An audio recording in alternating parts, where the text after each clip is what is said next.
Мен Нарбекова Райым, 4-нчы класстын окуучусу. Мага энциклопедия окуган жагат жана манаска кызыгам жана жомокторго кызыгам.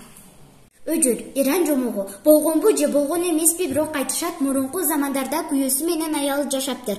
Аялы эмгекчил, тартиптүү болгон экен. Ал эми күйөөсү жалкоо жана бекерпоз экен. Анын жалкоолугунан улам алар дайыма урушкан. Акырында аялы чыдабай кетти да күйөөсүн айтты. Укчу күйөөм, бул жарабайт. Эмнеге сен таң эртеңден караңгы кечке чейин бөлмөдө отурасың? Эч нерсе жасабайсың, эч качан көчөгө чыкпайсың да таза аба менен дем албайсың. Менин көчөдө кылар жумушум жок, эч деп жооп берет. Алкы Осмонов, Атажурт. Жулут, ин жолун кыйын үшүрсүң, кышта катуу борон улуп кар уруп, сугуңду өз мойнума алайын, жол карайын, токтой турчу Атажурт. Түндөр жаман, кырсык салып кетпесин, наалап келип, ат тизгинен шарт буруп, азабыңды өз мойнума алайын, ис карайын, токтой турчу Атажурт. Жазда башка, жер тийбесин абайда, көпкө турбас, могул турган сур булут, бүт дартыңды өз мойнума алайын, сен ооруба, мен ооруйм, Атажурт.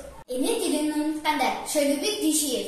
Чырмалышкан иштинде чаташы бар, чындыктын да чыгышы батышы бар, чытырмандын кудайы билел эмес, чымындын да жашууга акысы бар, сайдын да башталган башаты бар, саяпкердин сакталган такасы бар, өрөөндөгү кенеде өзүндүн да өз тилинде чардаган бакасы бар. Кыргызмын дейсиң мага, кыйшактап бийлеп туруп, кыргызмын дейсиң мага, кыргызчараң сүйлөп туруп, кыргыз эмес, кыргызды жыдыткандар, кылым кезген тарыхын унуткандар, кыргыз эмес, тойшайтып калпак кийип, кадыр баркын калкын куруткандар, тил жоголбо жоголсо